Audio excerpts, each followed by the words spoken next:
नमस्कार, आपण पाहत आहे भांडा फोड न्यूज. एका दमात भ्रष्टाचारी कोमात. सोशल मीडिया, कर्जबाजारी, गुन्हेगारी, सट्टेबाजी, चोरी, मटका, जुगार, दारू, सावकारशाही, न्यायाच्या प्रतीक्षेत प्रशासन. भांडाफोड न्यूज. एका दमात भ्रष्टाचारी कोमात. नालासोपाऱ्यात मेडिकल दुकानाला भीषण आग, औषधाचा साठा जळून खाक, उभ्या कारलाही आगीच्या जळा. वसई विरार परिसरात आगीच्या घटनांचे सत्र थांबण्याचं नाव घेत नाही. आज शनिवारी सकाळी नालासोपारा पूर्व येथील आचोळे परिसरात एका प्रसिद्ध मेडिकल स्टोअरला भीषण आग लागल्याची घटना घडली. या आगीत औषधाच्या साठ्यासह दुकानाचं प्रचंड नुकसान झालं असून जवळच उभ्या असलेल्या एका चारचाकी वाहनालाही या आगीने आपल्या कवेत घेतले.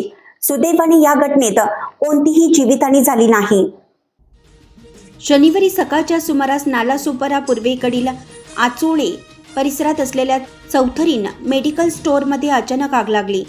दुकान बंद असतानाच ही आग लागल्याने सुरुवातीला कोणाच्याही लक्षात आलं नाही. मात्र पाहता पाहता आगीने रौद्र रूप धारण केलं. आगीच्या उंच ज्वाळा पाहून परिसरात मोठी खळबळ उडाली.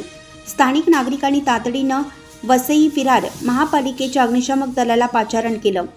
अग्निशामक दलाच्या जवानांनी घटनास्थळी धाव घेत शर्थीचे प्रयत्न सुरू करून आग आटोक्यात आणली. या आगीत मेडिकलमधील औषधाचा मोठा साठा आणि फर्निचर पूर्णपणे जळून खाक झाले आहे. प्राथमिक अंदाजानुसार ही आग शॉर्ट सर्किटमुळे लागली असावी अशी शक्यता वर्तवण्यात येत आहे. आगीची तीव्रता इतकी भीषण होती की दुकानासमोर उभ्या असलेल्या एका चारचाकी गाडीलाही या आगीच्या झळा बसल्या. वेळेत गाडी बाजूला न केल्यामुळे गाडीचा मोठा भाग जळून खाक झाला आहे. आगीचं नेमकं कारण अद्याप स्पष्ट झालं नसलं तरी या दुर्घटनेमुळे दुकानाचे मोठे आर्थिक नुकसान झाले आहे. सुदैवाने जीवितहानी टळली असली तरी वाढत्या आगीच्या घटनांमुळे स्थानिकांमध्ये भीतीचं वातावरण आहे.